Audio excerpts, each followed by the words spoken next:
Happy New Year. Welcome to Extra Healthy-ish, the big sister podcast to Healthy-ish. This podcast is from Body+Soul and I'm your host, Felicity Harley. We have got one hell of an exciting year planned for you, lots of great guests. So make sure you save us to your favourites or your library or whatever it is where you listen to your podcasts. It is January and we're bringing you lots of inspiring guests, including today's ep with Eve Rodsky. Now, Eve joined me via Zoom from the US. She is the author of New York Times best-selling book Fair Play. Oh, I love that one.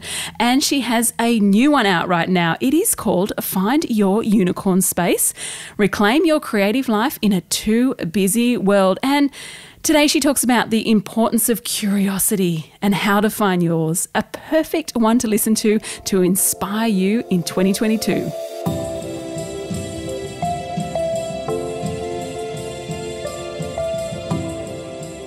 Eve, thank you so much for coming on Extra Healthy-ish. Now, actually, I ask this for everyone who comes on this podcast, is how do you stay extra healthy-ish in your daily life?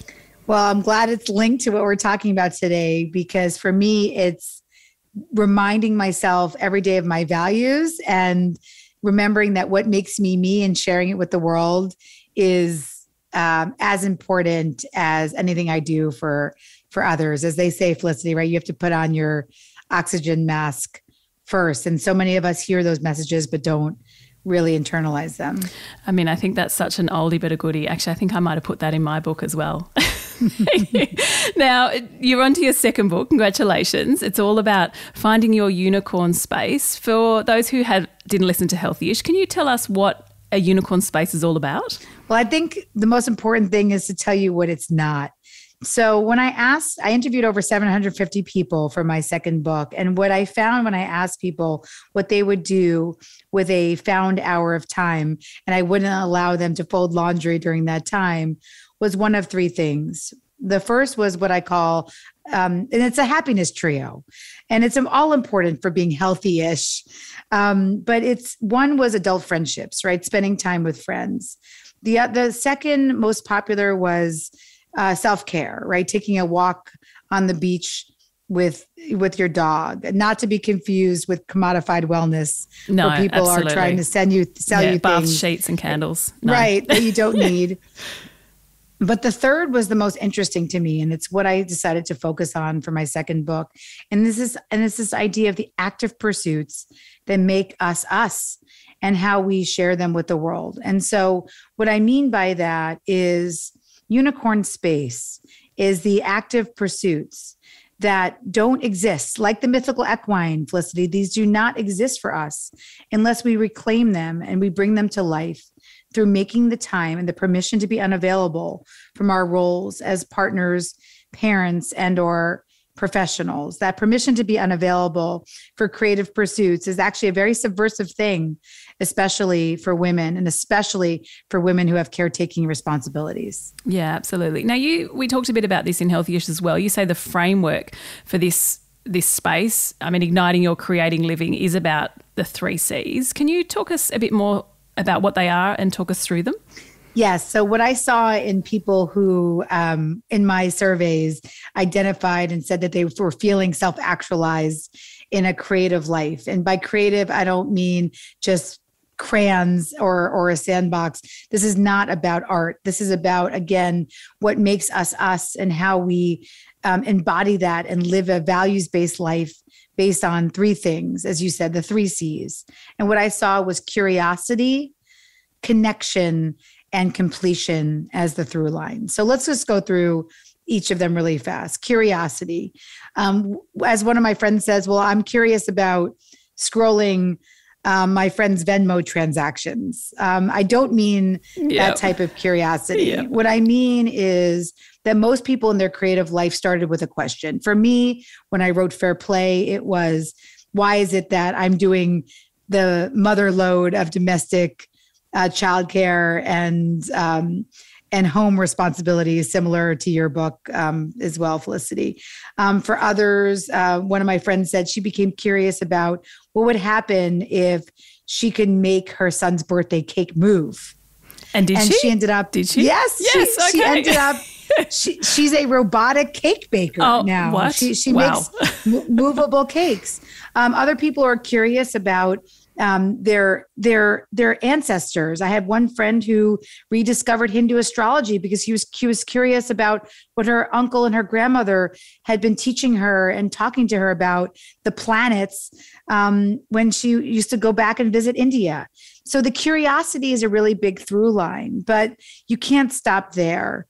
The connection, how you share yourself with the world, is why self-care and unicorn space are different things. You can take a spin class, that is important. You can have a yoga practice.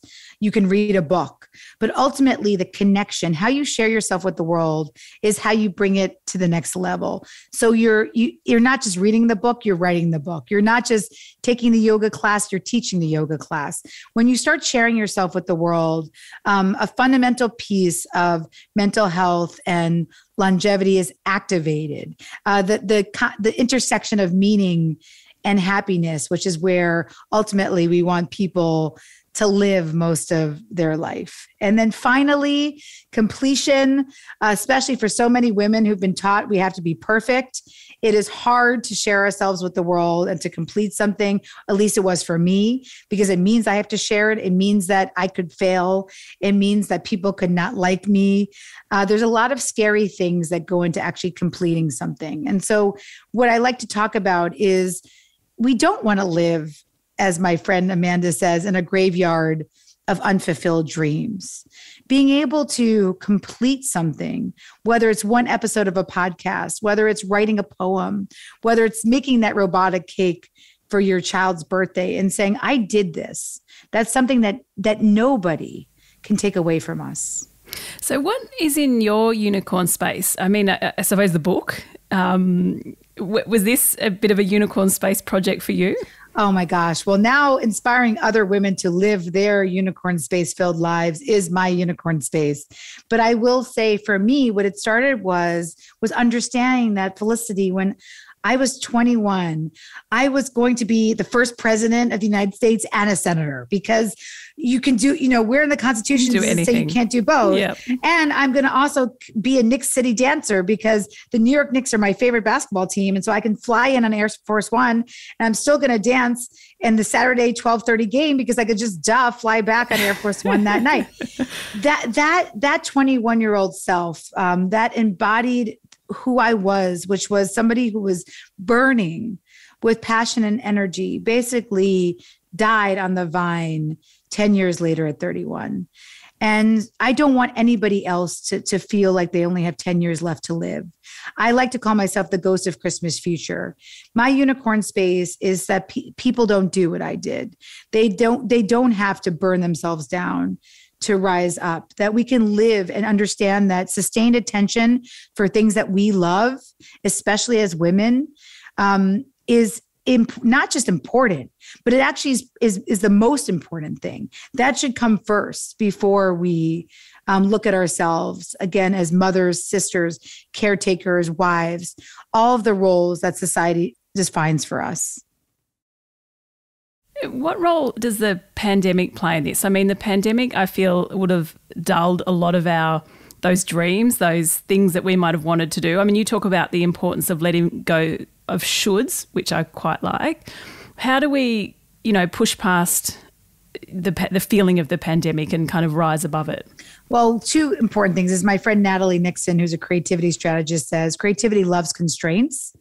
Ironically, the people who ended up having more means, economic means, often had a harder time telling me what their unicorn space was. And I do think that is because a lot of times we have the wrong definitions of what success means in our society.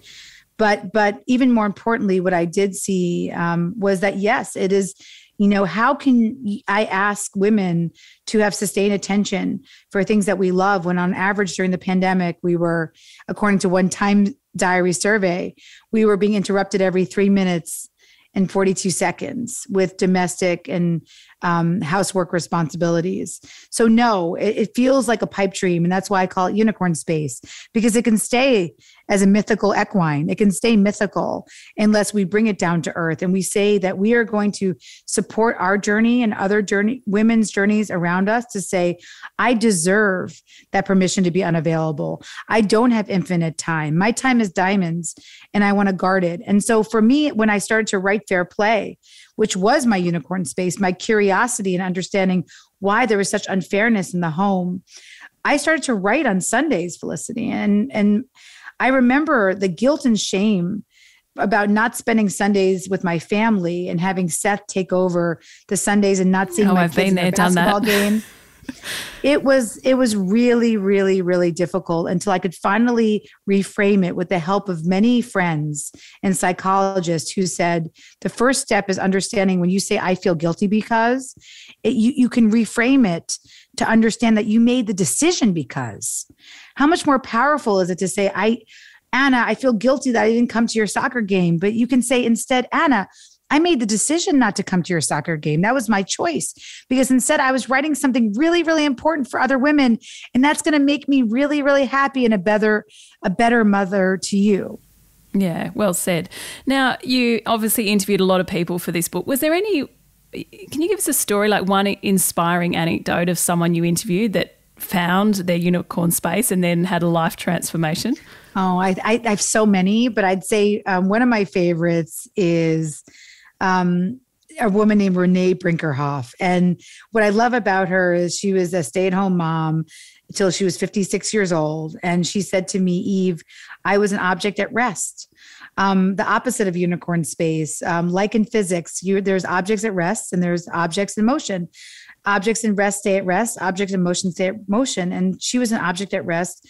She felt like she had been defined by her roles her entire life. Her kids knew her only as what she could do for them. And so one day she woke up and said she had felt the need for speed. And she started getting curious about what it would mean to race a car.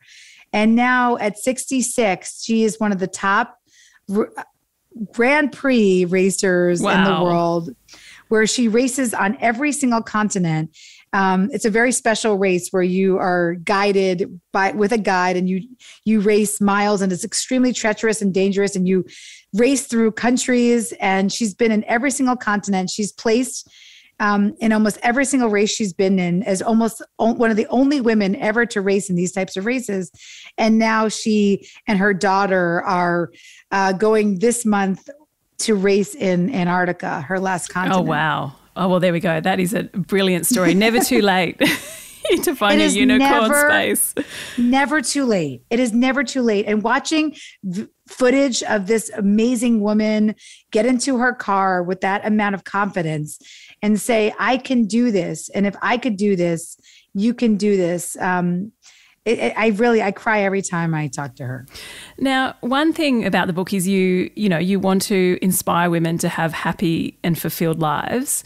What does a happy, fulfilled life look like to you? It's a great question. And I will say it goes back to what I was thinking about earlier. I think so much of what has gone wrong in the past 10 years is this really intense focus on how to be happy. And now what we're seeing in the happiness research is that the more you discuss and think about how to be happy, the sadder you are. And so for me, what a good and meaningful life means is using happiness as a clue. And I talk about that a lot in Find Your Unicorn Space, this idea that happiness has a place, but the idea of trying to search for happiness makes us sadder. So instead, the best thing to do with happiness is to use it as a clue. So now I know I'm on the right track when I feel happy. It becomes a whisper that, as my friend Robin Arzon says, becomes a roar. And when you're living in a self-actualized place, it doesn't mean life is not messy, right, Felicity? I mean, we know that.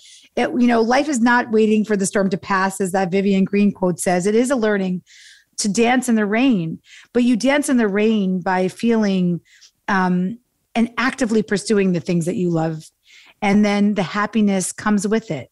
And so I put happiness in this place. So for me, it's a life filled with unicorn space and caregiving obligations and the more mundane things of life, because ultimately the things that I do for me, I know can't be taken away from me. And those are the antidotes. It's my umbrella to the rain. Yeah, absolutely. And really, it's those ordinary things that in future become the extraordinary. Eve, thank you so much for coming on Extra Healthy-ish. So great to be here. I could talk to you all day, Felicity. I hope this chat with Eve has inspired you to find your passion, your creative outlet. What is it? Do you know? Well, use those 3 C's she talked about and you might be well on your way to finding out. Remember Eve's book? It's called Find Your Unicorn Space. I love that title. Anyway, if you want more from us at Extra Healthy-ish, download other episodes. We drop one of those every morning, Monday to Thursday. You can log on to bodyandsoul.com.au or follow us on Instagram or Facebook. We also have Body and Soul TV. Have you checked out that? It's on YouTube. So jump on YouTube, just type in Body and Soul TV and you will find this podcast and also other fantastic interviews. Thanks again for tuning in to my chat with Eve. And if you have a moment, we'd be so grateful if you could rate, review and subscribe to this podcast. And until tomorrow, well, I hope you're enjoying your new year and also stay extra healthy-ish.